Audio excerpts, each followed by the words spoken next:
I understand the people that email me and make the phone calls that haven't heard the messages on Psalm 83, or they only heard what they wanted to hear in the Gog Magog. That you only could have heard it because we don't have anything in written format as of yet. Especially the new people. I can understand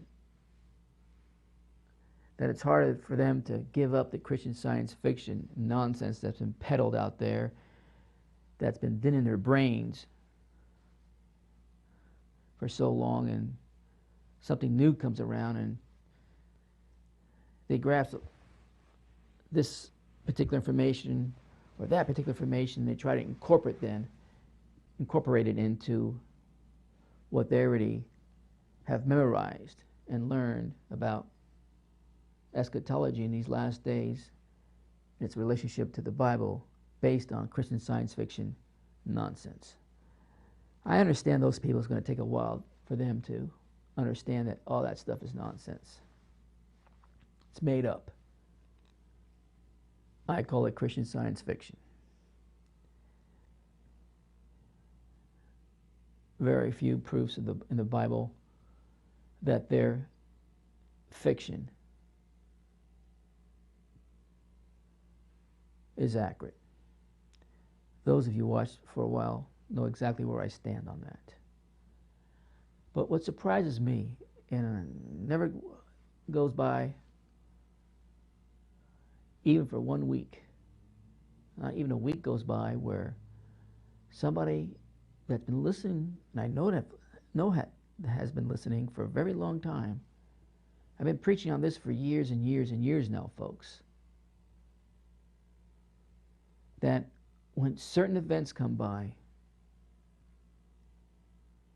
and the Christian Science fiction nonsense that's out there looks similar to what's possibly happening, and it can be applied to possibly what's happening today, they start retreating from the truth and falling back into that nonsense. And I've got all kinds of questions, which I'm not going to read, concerning the events of today. Well, you said Russia was not Gog or Magog, and it looks like they're coming down, so could it possibly be the beginning of the end? What's defined and prophesied in Ezekiel 38 and 39?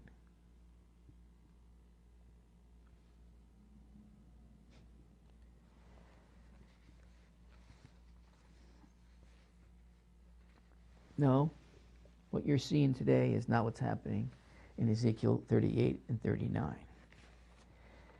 It's just not happening, folks. So I brought 3 reams of paper. 1 ream, 2 reams, 3 reams. 3 reams of paper. All this paper, approximately 1,500 pages of information that you could comb through, read through,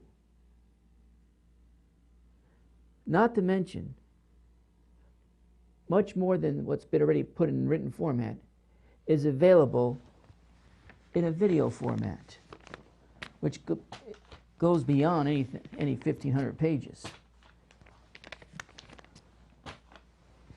1,500 pages of information are available out there. And it surprises me to no end. And in those 1,500 pages, there's about, 10 to 13 chapters in each volume. And at the end of each volume, there's like a little quiz of questions. And the reason why one of those questions placed at the end of the chapter, because once you get through the chapter, if you have read through the chapter, if you comprehended and digested everything in those chapters and take that quiz, and you were able to answer all those questions, then you know for a fact that you pretty much have that chapter down, let's move on to the next chapter. How many of you even taken that quiz that's available at the end of each chapter? I would like to know, be honest with me. I'm not going to throw stones at you for your honesty, but I will encourage you to take those quizzes. Because some of the questions that I'm getting, you wouldn't be asking those questions if you took those quizzes. It's a teaching tool.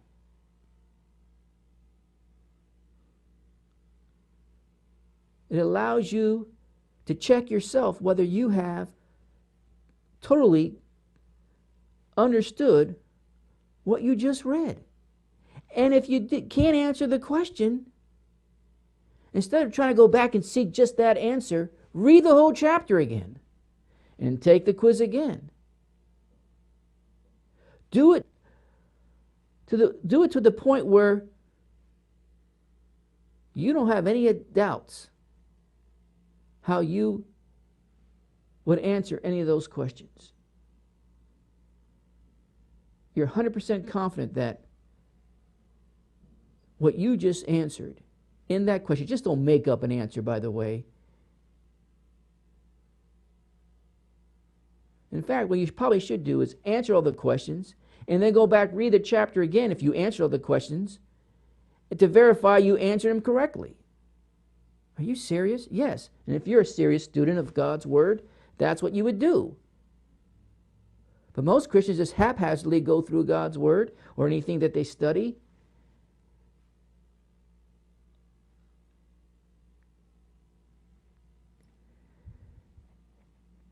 To try to just get the gist of what was being said or read.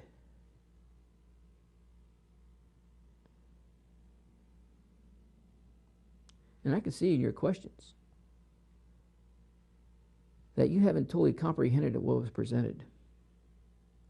Because if you did, you would ask the question, give the answer that I have provided to you in the chapter, and then probably restructure the question again and ask me in a different light what this particularly means. I know what you said, this is what you said, but what about this?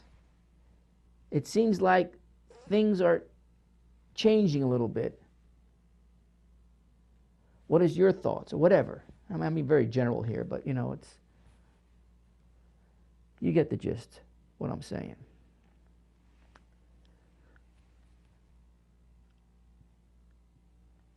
I had some people even say, are you going to change your teaching because it looks like the Psalm 83 war is not going to happen before the Gog Magog war?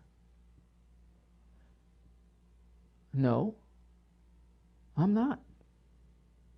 Because I don't see any signs of the Gog and Magog war in the horizon yet. I see plenty of signs of the Psalm 83 war.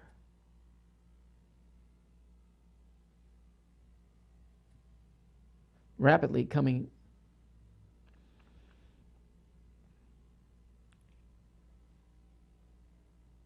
soon.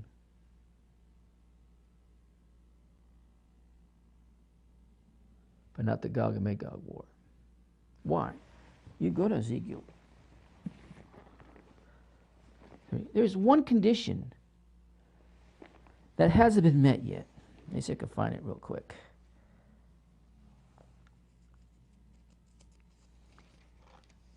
Yeah, Ezekiel 38.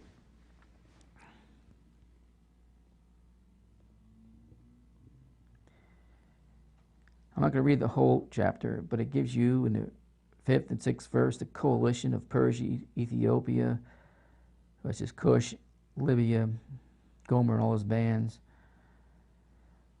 the north quarters, and so forth. And Gog and Magog, of course, in verse 2, which I preached on then. I'm not going to review that. By the way, I've said Turkey is the main player in the Gog Magog war. They're really silent right now if you compare to all the other things that's going on. Yeah, they're fighting their own skirmishes with the Kurds, but on their borders, but they're fairly silent. What I mean by silent mean they don't have any warplanes flying over areas of northern Iraq and Syria, dropping bombs. They're not shooting over missiles. They're not sending massive amounts of ground troops to fight ISIS and every other terrorist group out there. Compared to the rest of the people that are getting involved, the rest of the nations that are there now, they're really silent because it's not their time yet. And in verse 10 it says, "Thus said the Lord God, it shall also come to pass at the same time shall things come into thy mind, and thou shalt think an evil thought. And thou shalt say," this is still referring to the Gog Magog coalition, "and thou shalt say, I will go up to the land of unwalled villages. I will go to them that are at rest." If we're in the Gog and Magog war time period, as so many Christian science fiction teachers out there right now are proclaiming, then God's word is a lie. It's surely not accurate. Because, "And thou shalt say, I will go up to the land of unwalled villages." Unwalled villages. Now, I don't know if you know much about what's happening in Israel, especially the last several decades, because of all the terrorism they face continuously. They are not dwelling securely, are they? "And thou shalt say, I will go up to the land of unwalled villages. I will go to them that are at rest." Tell me, when has Israel since 1948 been at rest? They already fought several wars. They're constantly being threatened.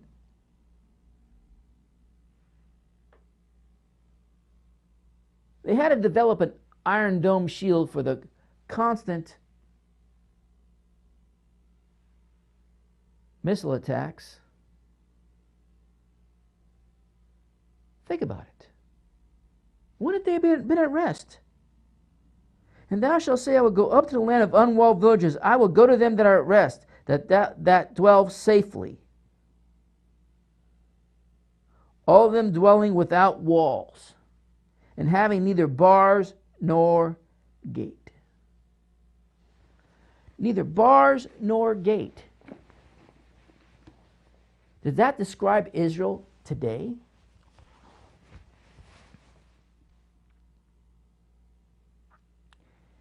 Israel has hundreds of miles of walls and gates. Their projected plan that goes way beyond the Green Line project of 199 miles of walls and gates is a thing of the past. They surpassed that by leaps and bounds. The projected amount of walls and gates to protect them is now at 422 miles. How does that fit in 422 miles of a land of unwalled villages? Because they are at rest and they're dwelling safely and they're dwelling without walls and gates. And why do they have these walls and gates? Because of the coalition that we saw in Psalm 83, which I'll get to in a minute. Psalm 83. In that coalition are the nations that surround Israel, starting with the tents of Edom.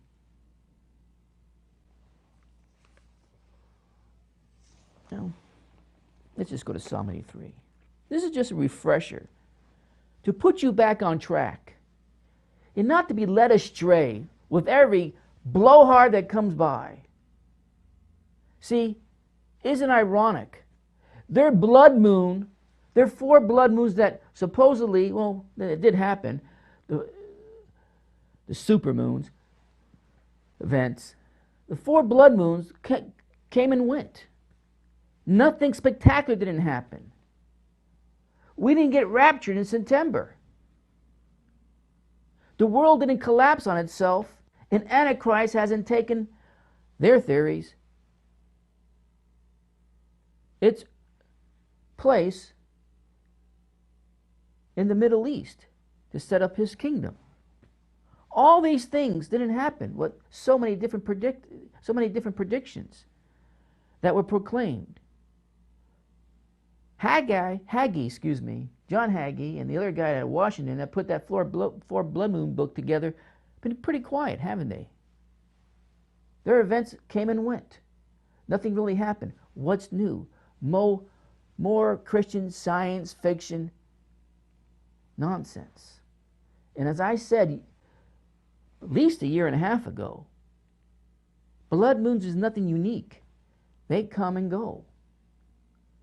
I have no problem understanding, because using the moons the way God used the moons, not how it was twisted by Satan, are good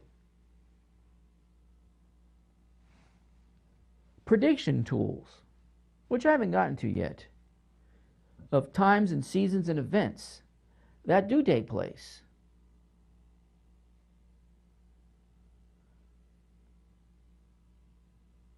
But they went one step too far with this 4 blood moon nonsense. On their anniversary of the last blood moon, I was going to read some of their predictions of what they said was going to happen. And it's a long list. But I said, why waste my time? People that have ears to hear will see once again these false prophets in their prediction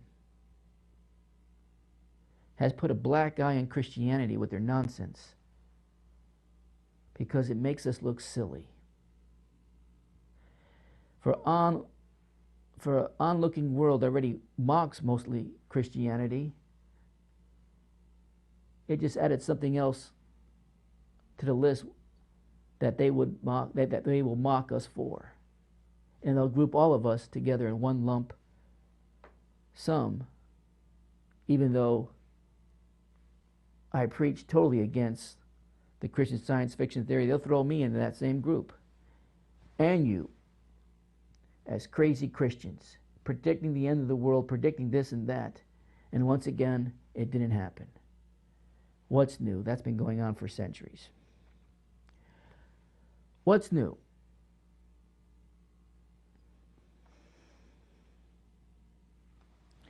Now, where was I? Oh, yes, Psalm 83. The events that we read in Ezekiel 38 still haven't happened yet. So why is everybody jumping the gun? And I have said Psalm 83 has to take place first before Ezekiel 38, 39. Listen, if I'm wrong, hallelujah, because we're that much more closer to the end if Psalm 38 and 39 is now approaching. And that's what we're seeing, the preliminary events happening in Syria, especially in northern Iraq, now with the Russian involvement because of a weak U.S. stance against ISIS. I think our president thought that let's lay down some bombs and discourage ISIS, and then we'll go away. It's just not ISIS, by the way, but that didn't work, did it? And everybody says, well, Russia's Gog, the evil Gog. And look, they're coming down and they'll be attacking Israel shortly.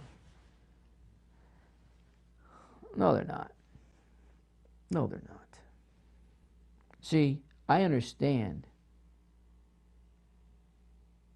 what Russia's doing. And the Western world doesn't understand Russia's problem. Now, I have an article here from Wally Shubat, which I think he has good intentions. And some of the things he says on different subjects are pretty good, but surely not on this subject. He says, make no mistake about it, Russia's invasion of Syria is a holy Christian crusade. No, it's not. Done to protect Christianity. No, it's not. Russia is truly a Christian nation. No, it's not. And may God aid her in the war against evil and Islamic tyranny.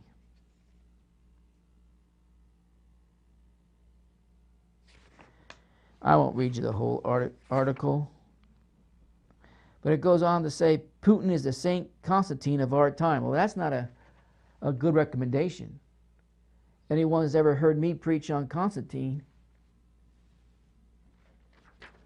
would realize that. And if you haven't heard that, that's what the Last Day series is for you to go and learn from it. Get caught up. Putin is not the Saint Constantine of our time. Putin is Putin. But if he was, I'd be insulted if I was Putin, because Constantine was no hero to Christianity, as many has made him out to be. And I gave you reasons for that. Putin is the Saint Constantine of our time, for like that priestly king of old, he has unsheathed the holy sword of the church to strike down the enemies of God for the cause of humanity. Russia is following the Christian precept of a loving God, honoring the state, and defending the brethren. The Russians are buying the teachings of St. Peter. Well, it goes on, and I'm not going to read you all this. It's not worth it. You can read it yourself if you want to. It's really not worth it. Now, someone like Wally Shubat and his ministries are proclaiming that what Putin is doing is comparing to the Crusades against the Muslim world starting about 1,000 years ago. And I preach against the Crusades and how the Crusades was used in evil hands to accomplish evil things. I gave you a complete opposite story than the common story how the Christians were a holy crusade. Remember that? If these things don't come to your memory, those of you who have been listening for a while, when you see articles like that pop up, then you have a comprehension problem. I'm not trying to insult you, but you need to go back, because you seem to remember the Christian science fiction nonsense, but you forget the things that were taught by me in this ministry.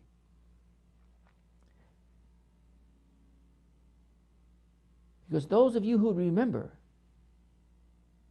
I came against the Christian Crusades. Well, I don't think they were Christian, but the Crusades strongly.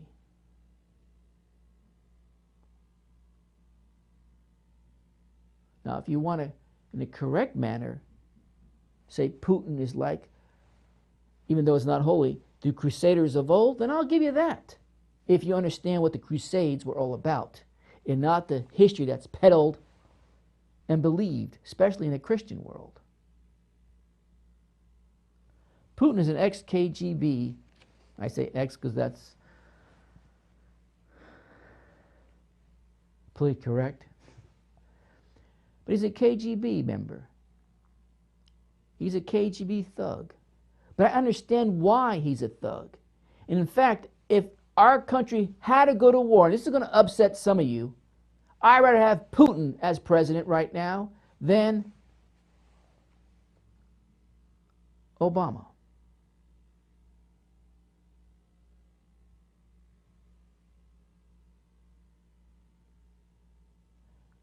But Putin is not carrying out a holy war. He cares less about Christianity. He cares less about the relics and the monasteries and so forth that are being destroyed by ISIS in Syria and northern Iraq. He cares less about the Christian artifacts. He cares less about any of those things.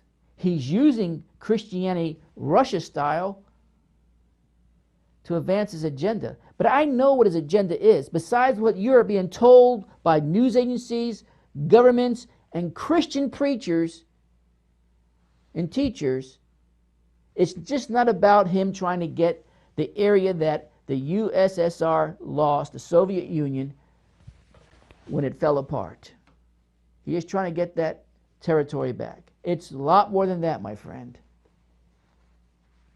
Everything that I study, Putin understands the war that he's in with Islam. He understands it.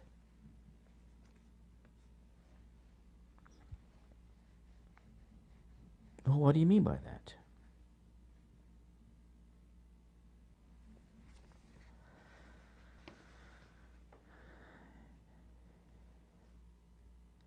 There's 17 million Muslims in Russia. And that's a low figure, in my opinion. Islam will be the predominant religion by the year 2050, according to the experts that put these statistics together. I think if the Lord doesn't come back, it'll be sooner than that. Just by what's happening in the population growth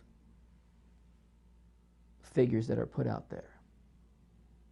For every Russian that's born, there's 10 Muslims.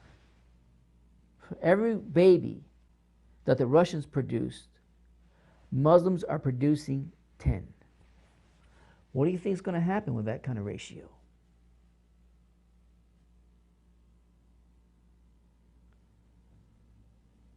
Moscow has about 10 million people right now. Moscow, Russia. With almost 2 million of that being Muslims. See, Putin understands that you need force. And you need to exercise force if you want to maintain the status quo at the very least.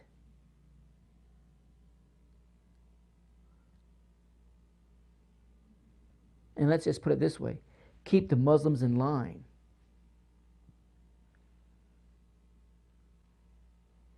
And he understands that he doesn't need an outside antagonizing influence to create problems within its own borders and also within its own country. See, nobody talks about the problems with Islam in Russia.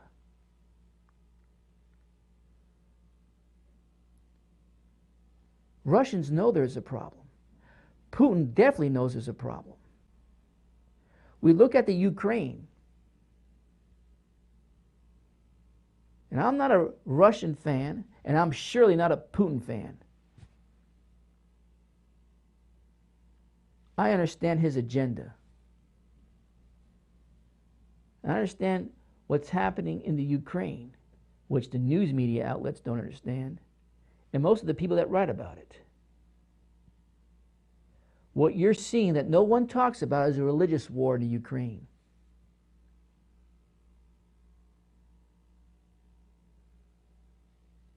Maybe I'll do a program on that or two to give you the real happenings behind what's happening in the Ukraine. It's a religious war. It's too hot in here. And Putin understands this. Listen, the Middle East is a lot closer to Russia geographically than the United States of America.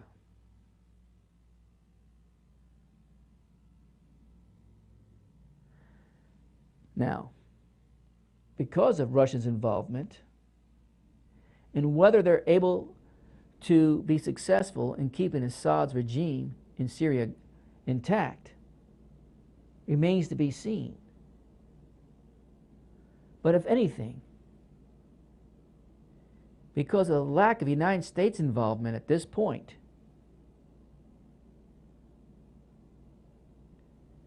and unfortunately, listen, I hate war. I think all war is evil. All war is an extension of sin and the ugliness of sin. That's a fruition of it.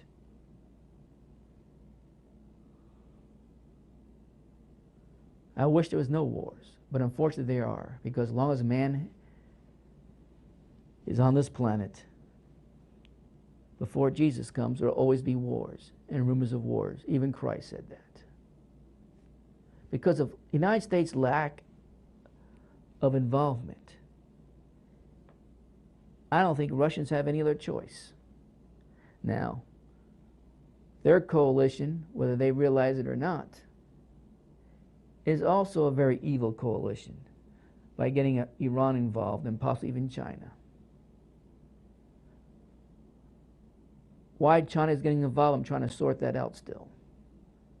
And if I come to an answer, I'll let you know. But I don't think they're going to be that much involved, to tell you the truth. Maybe fly a few sorties over, but that's about it. And their interest is purely because of probably resources that they desperately need. But we'll see. But I understand why Russia's there. And all it's going to do is cause more unstableness,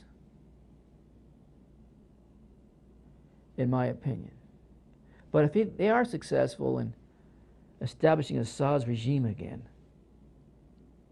and if they are successful in somehow defeating ISIS, something we were not willing to do, what do you think it's going to do? Including the Assad regime and any other regime that's still around. It's going to develop confidence that they could come against Israel. I'm being very general right now for a reason.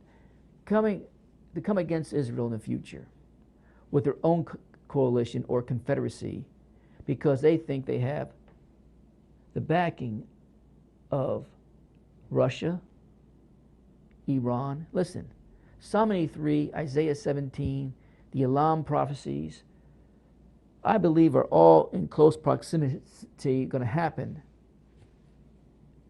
almost at the same time. Maybe some of them will. But they're not part of the Gog Magog prophecies. I want to make that very clear. They're not part of the Gog Magog prophecies. Now, Iran might be. The remnants of Iran that's still there after the Elam prophecies are fulfilled. And remember, Elam is not all of Iran. It's only a very small portion of it, an area in the prophecies that God deals with. By the way, most of those areas have all the nuclear facilities in Iran, in that Elam prophecies. Not all, but most. So, you have Russia. Either they're going to cause more unstableness, or they're going to fortify the regime that's there now, make it stronger, be successful, retreat back to Russia,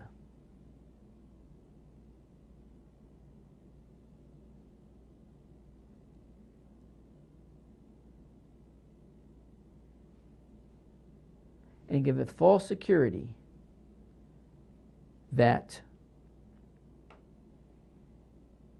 Iran, Syria, Iraqians,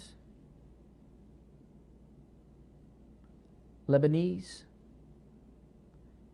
Hezbollah, Hamas will need to carry out their evil plan of destroying Israel and taking over the land of Israel. Now, this is very general, I know, and I'll have more to say about it in the future. But you've got to remember Psalm 83, which I believe, and let's review quickly because I'm running out of time, is a preliminary war before the Gog and Magog war. Now, Psalm 83 might also include Isaiah 17 and Damascus prophecies, and probably also the Elam prophecies.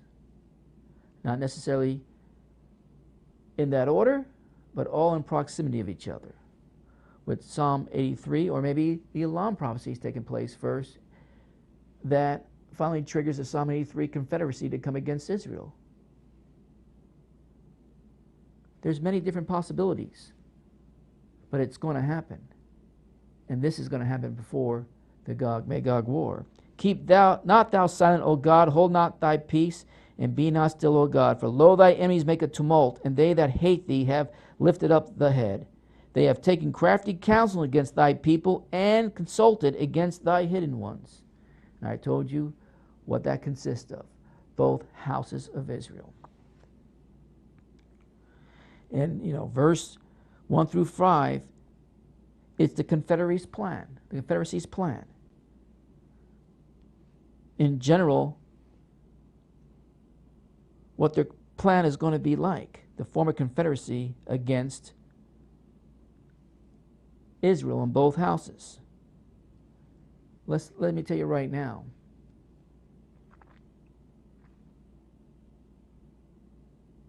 Any confederacies that develops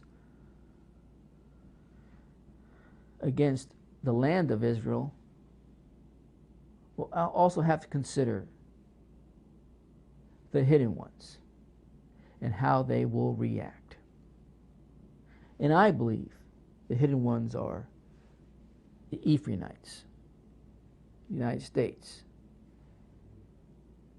And I wouldn't be surprised, not necessarily can happen this way, but I wouldn't be surprised if the hidden ones gives the inclination that they will stay uninvolved when this confederacy forms their evil plans and pursues the taking over Israel and eliminating Israel from the map and its people. But we'll see how that plays out. And of course, 6 through 8 is the participants. And something, the tabernacles of Edom, and the Ishmaelites of Moab, and the Hagarenes, and then it goes on and lists all the participants in 6, 7, and 8. And I drew on a map and who are all these participants, including Egypt, but not necessarily the Egypt in its totality, more of the Sinai Peninsula. And why wouldn't they? Egypt's having their own problems dealing with the terrorism in the Sinai Peninsula. It's a constant problem. But the first one I want you to look at in verse 6 is the tabernacles of Edom. Scratch out tabernacles. It's a bad translation. Literally, it's the tents of Edom. Who are the tents of Edom? The trigger point that will cause the Psalm 83 confederacy to take place and a war to begin. It's the refugees, the Palestinian refugees, the tents of Edom. Nothing describes them better than inhabitants living in tents. Now, not all of them live in tents any longer. They live in mostly run-down, dilapidated buildings, if you want to call that, both in the West Bank and Gaza and some other areas.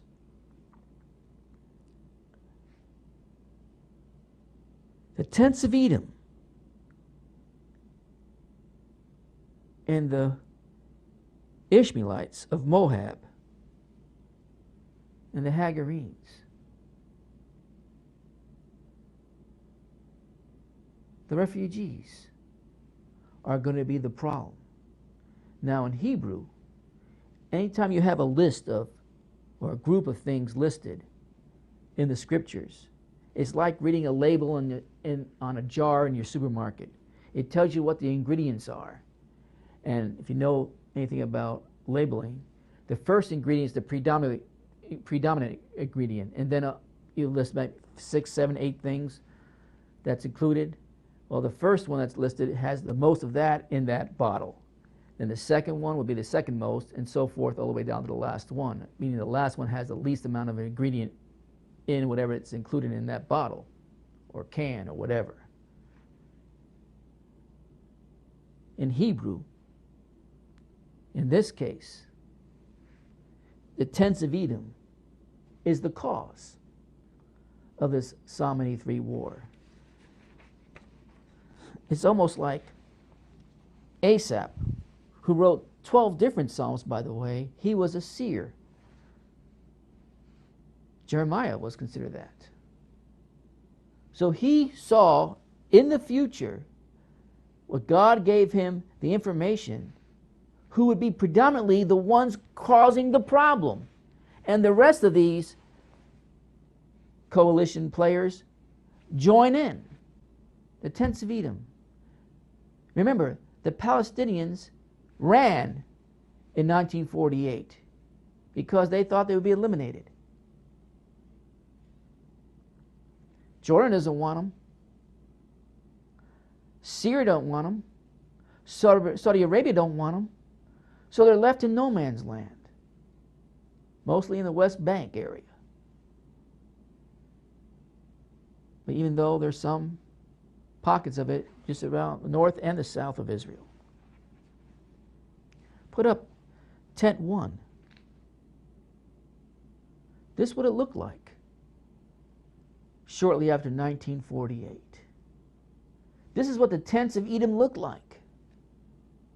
Put up tent 2. Not that much has changed, except they're living more in a lot more dilapidated buildings now. But these are the modern day tents in these refugee camps. These are the tents of Edom. People that are refused by their own race. The Arabs don't want them, even though they're Arabs.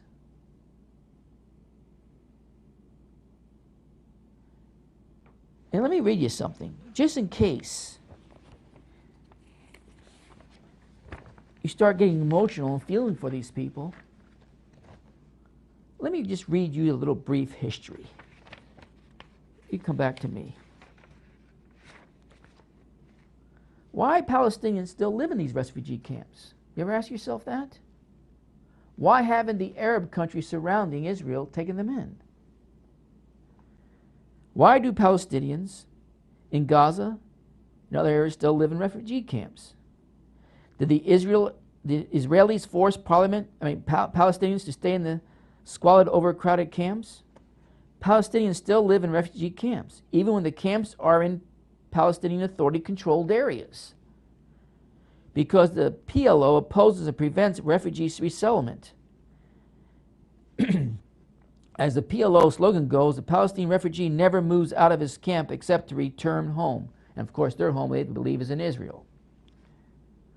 While the PLO has done its best to keep Palestinians in refugee camps, Israel has done its best to move Palestinians out of the camps and into new homes.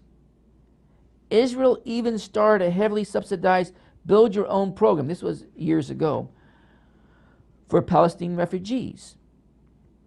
According to the early description of the program, it read, 9 new residential schemes have been built so far, housing some 10,000 families that have chosen to vacate the camps. Each family was given a plot of land with full infrastructure. The new neighborhoods were built on state land within the municipal areas near the camps, and each had an electricity network, water and sanitation system, a road system, paved sidewalks, and developed surroundings. Public buildings were constructed in each neighborhood, such as modern schools, health clinics, and shopping centers, and land was allocated for mosques. As soon as his home is built, the home is built, the refugees become the full property owner, and in due course his property is registered in the land register. And that started back, it was a program that ran from 1967 to 1987. The vacated homes in the refugee camps were taken down with the goal of eventually creating enough open space so the camps themselves could be rebuilt as further new neighborhoods for the refugees. And who's doing this? Not the Palestinian organizations, but the Israelis. It's not surprising, though, that the PLO opposed this program. After all, former residents of a refugee camp, now living in a nice home in a new neighborhood, would have a stake in supporting peace and opposing violence, exactly the opposite of the PLO's strategy. What is perhaps surprising is that the United Nations also opposed the program and passed harsh resolutions demanding that Israel remove the Palestinians from their new homes and return them to the squalid camps. For example, UN General Assembly Resolution 31/15 of November 23, 1976 calls once more upon Israel, A, to take effective steps immediately for the return of refugees concerning to the camps from which they were removed in the Gaza Strip and to provide adequate shelters for their accommodation. Take them out of the homes that they were just put in and take them and send them back to the refugee camps and make sure they have adequate shelters in those camps. Does that make any sense to you? Is that what you've been told by the media? Is that what you read anywhere? But that was a resolution in Resolution 31/15 back in 1976. Take them out of the homes. Take them out of the infrastructures that you built for them, the schools, the streets, everything that you provided that were brand new, and put them back into a camp, a tent. Tents like you saw in that second picture. Put it up again. If you were a Palestinian and you were sick of the violence, what would you prefer? Go back to that pit or stay in a new home that you were provided by the Israelis? Come back to me. And B, still a United Nations resolution, to desist from further removal of refugees and destruction of their shelters.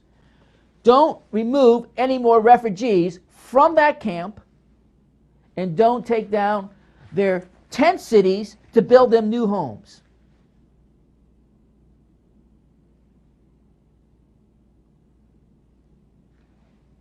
The narrative has been skewed, my friend. Not just by the evil Palestinian authorities that don't care really about their people, but also by one of the most evil organizations running loose on this planet today, the United Nations, and the people that govern the United Nations that someday I'll talk about.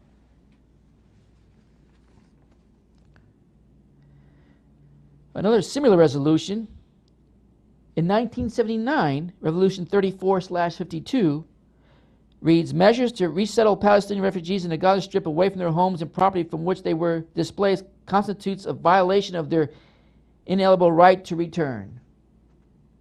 Now we're getting to the meat of it.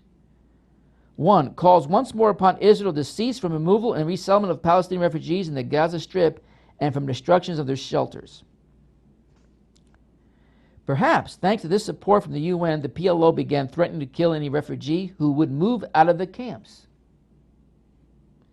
After a few such attacks, the Build Your Own Home program died. And that is why there are still Palestinian refugee camps in Gaza. How does the UN define just who qualifies as a Palestinian refugee? And are the UN's figures for the number of Palestinian refugees accurate? The UN's figures are notoriously inaccurate. First of all, because the organization's curious definition of who qualifies to be considered a Palestinian refugee.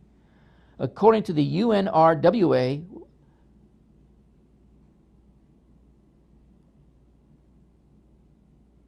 it states under UNRWA's operational definition, Palestinian refugees are persons whose normal place of residence was Palestine between June 1946 and May 1948. who lost both their homes and means of livelihood as a result of the 1948 Arab-Israeli conflict. UNRWA services are available to all those living in the area of operations who meet the definition, who are registered with the agency and who need assistance. UNRWA's definition of refugee also covers the descendants, not just the people that lived through that time, where most of them are dead and gone by now, but they're descendants of persons who became refugees in 1948. The number of registered Palestinian refugees has substantially grown from 914,000 in 1950, less than a million, to more than 4 million in 2002, and continues to rise due to natural population growth. There are serious problems with considering descendants of refugees to be refugees themselves. Indeed, if one follows this definition, then the more than 500,000 Jewish refugees from Arab countries who came to Israel after 1948 were nonetheless still refugees even after receiving Israeli citizenship, as are all their descendants, since in these claims, descendants of Palestinian refugees are themselves considered refugees, even if they have acquired citizenship, such as Palestinian refugees in Jordan. That is, there would be in Israel today at least 3 million Jew refugees from Arab countries. That's if you follow that logic.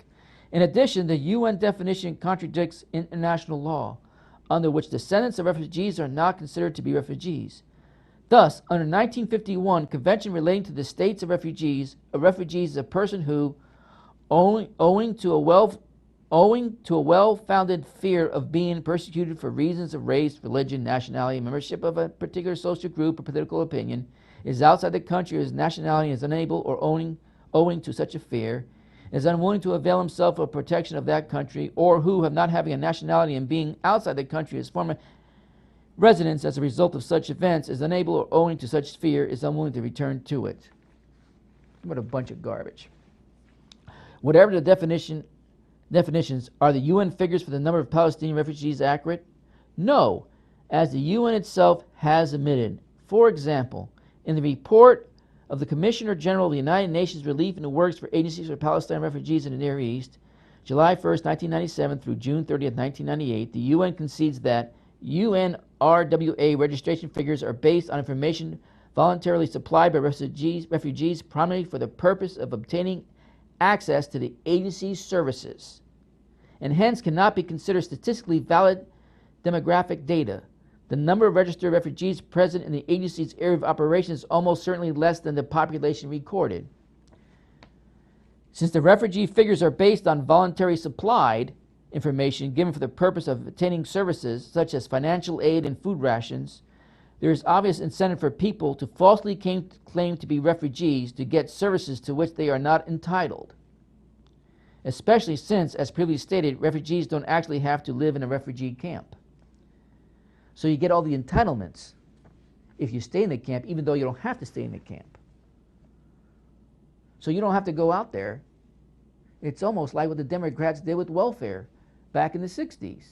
We'll provide for you, and all it's done is produced a lazy society that's not willing to go out there and try to better themselves because they know they have at least this much that's provided by the government for their sustainability. It's a sick system. Yes, there's some that do need assistance, but you should be surprised how many don't even try to get out of the system because they at least can rely in whatever they receive from the system. It's like what happened when they raised the minimum wage up in Washington State.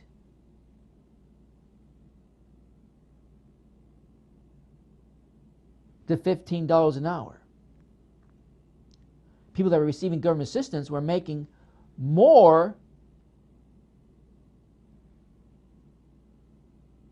per hour, which disqualifies them then eventually, if they're working full-time hours, to receive assistance from the government. So what do many of them do? I mean, more unheard of news. What do many of them do? They start working part-time, so they would work less hours, still get their $15 an hour, but they wouldn't accumulate so many hours per week, which would disqualify them from government-assisted programs, such as food assistance and therefore other assistance like in medical and stuff like that, which has changed because of Obamacare. It's a sick system. If anything, it keeps the people down. It doesn't give them any vision. It surely doesn't give them any hope. In a sense, that's what you're seeing here with these Palestinian refugees. We'll give you enough assistance to keep you angry that you're in the condition you're in, but not angry enough to get out of it and do something about it. Because we lifted the restrictions. And we've cooperated with the Israelis to incorporate you back into society. And you wouldn't have to move very far to do it. To be an active participant of society.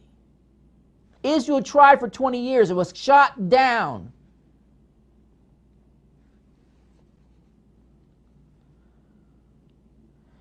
There's also incentive never to report deaths of people considered to be refugees, since the rations for the deceased would be discontinued. The results are predictable. Sacks of rice and flour with the UNRWA logo are resold every day by merchants in Arab marketplace in, for example, Jerusalem and Gaza. Do most of Gaza residents live in refugee camps? The short answer is no. Of the 1,275,000 residents of Gaza Strip, the UN considers 961,645 to be refugees. But of these, only 471,000 live in refugee camps.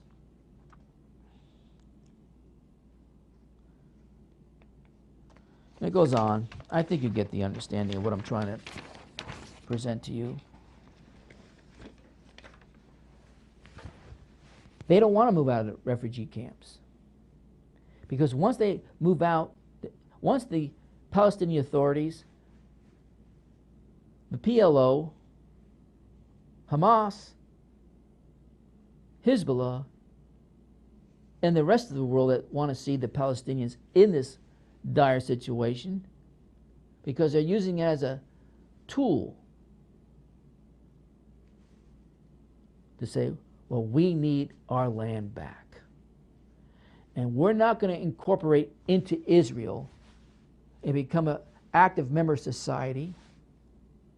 You don't see that many Arabs, by the way, that have done that in Israel complaining. The complaints are still coming from the refugee camps.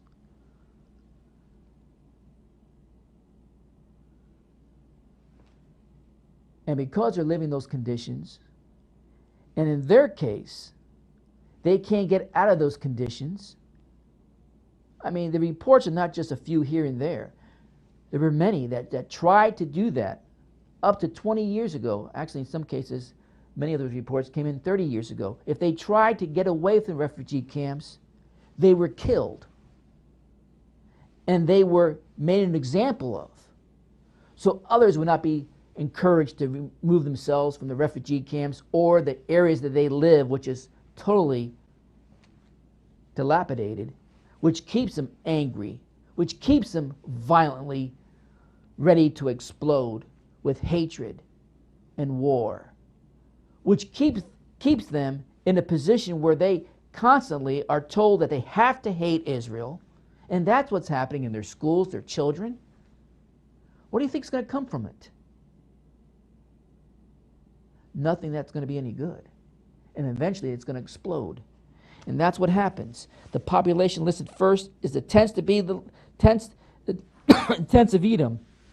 They're going to be the antagonistic group that gets the rest of the surrounding nations that are listed after in the tents of Edom in verse 6 and 8. And in verse 8 is Assyria will join with Jordan. And that's kind of interesting because in verse 8 in Psalm 83, Asher is also joined with them that hoping the children of Lot. That's basically the northern parts of Syria and Jordan. That's what ISIS is trying to conquer right now.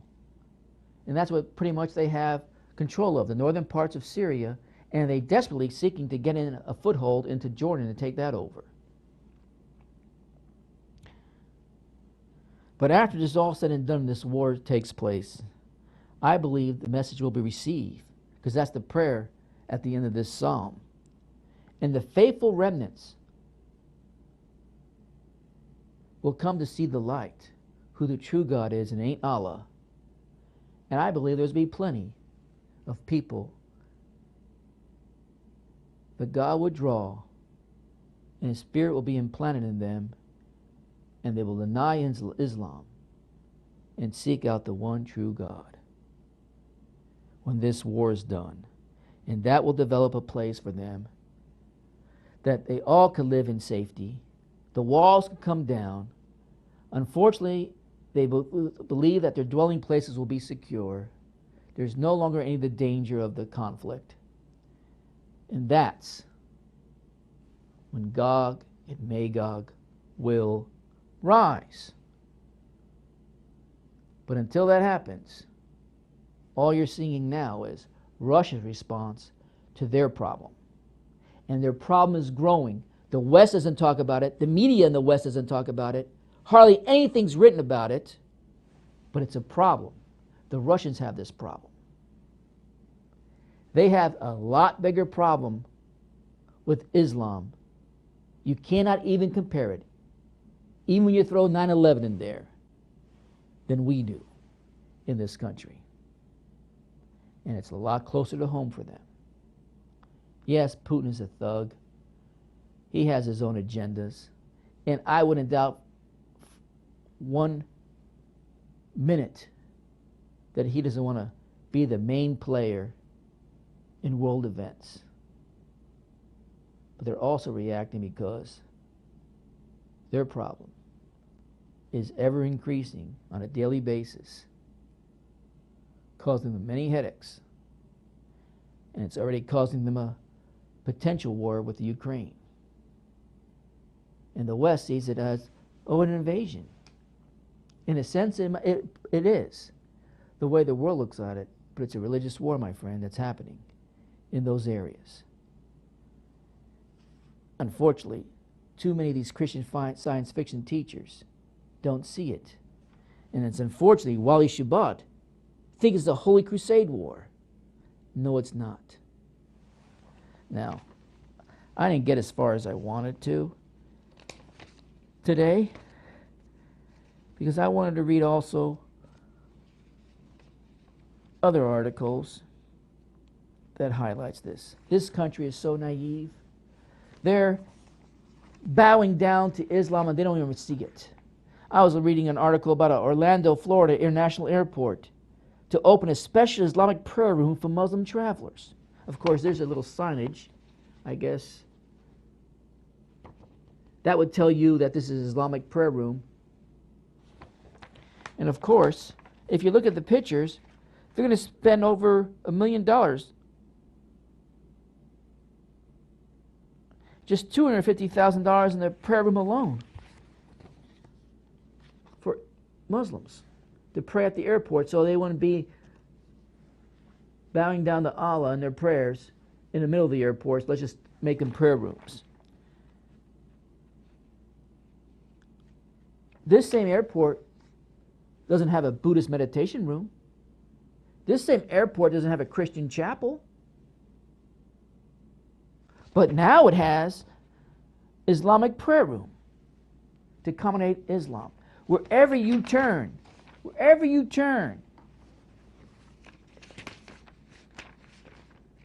in New Jersey,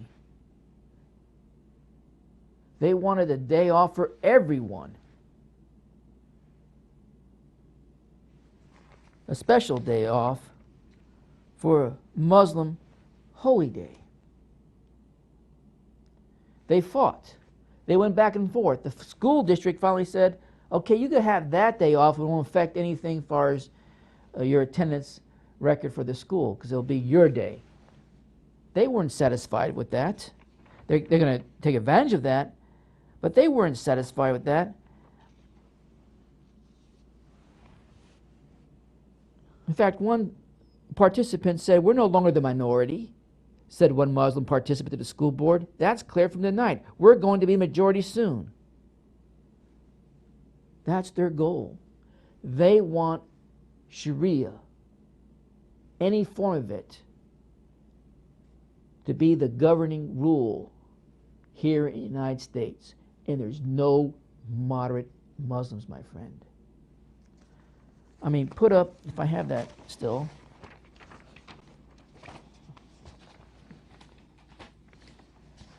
Put up the next picture. I forget what it is. Oh, here, it's Mosque 2. Islam's on the march. This is the distribution in 2011 of mosques in the USA. The darker blue areas, like Illinois, Florida, New York, New Jersey, Texas, and California, have 100 plus mosques. It used to be New York and New Jersey had the most mosques, followed by Illinois. Now, fast forward 5 years. Which state you think in that map has the most mosques? Which state? You probably would think California, even though it has plenty. It's in the dark blue area. Texas. I told you they're on the march for Texas. If they get Texas, and they're becoming more and more successful, if they could get the land, the state that claims to be a constitutional state and a state that still professes freedom, and the way participants of that state can exercise that freedom, then every other state will tumble.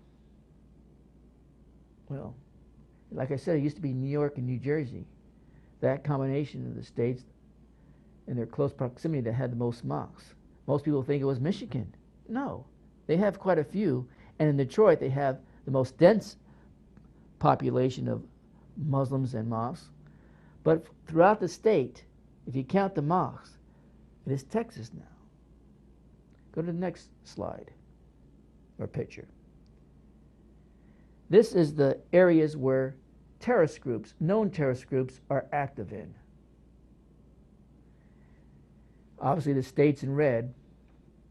I don't know if you can read all the different terrorist groups and organizations on this particular picture because the print is small.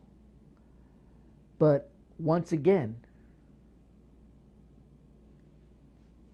as of 2015, Texas takes the lead, followed by New York. Followed by New York, and then Michigan. Islam is on the move.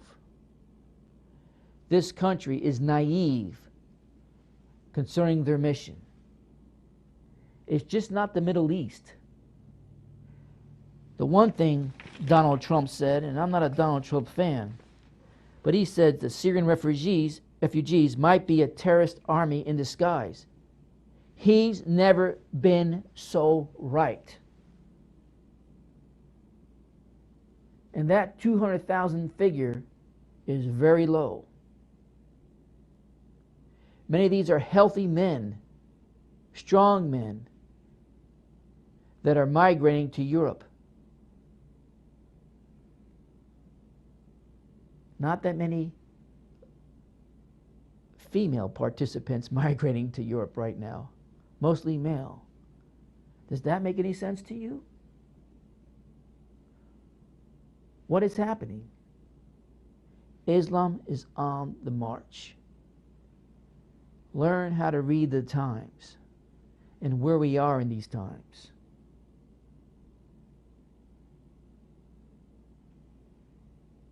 And know, the Gog and Magog war is not around the corner yet. Things need to happen before that. In Psalm 83, Isaiah 17, the Elam prophecies, all, I believe, have to take place first, with one exception. Maybe the Elam prophecies will be included in the Gog Magog war. I don't think so, but that's the only exception I'll make. Interesting times are ahead. I'm frustrated because I didn't get even halfway done what I wanted to present it to you today, but I gave you enough to be aware of what's happening. And stop listening to these blowhards that every time, how convenient. The blood moon nonsense didn't work out. So here it comes down Russia. And that's a new narrative. It almost took the heat out of these blood moon people because now they have a new narrative that everybody's going, ooh, let's look at this. Stop being a goose in a new day, my friend. And stop falling back in this Christian science fiction nonsense. Well, you haven't taught on everything yet. Well, I've taught on more than anything that anybody's produced out there. And if you haven't gathered one thing, if you only gathered one thing from it, beware of the Christian science fiction nonsense. I thought I made myself very clear on that. If you're clear, let me know. Play a song.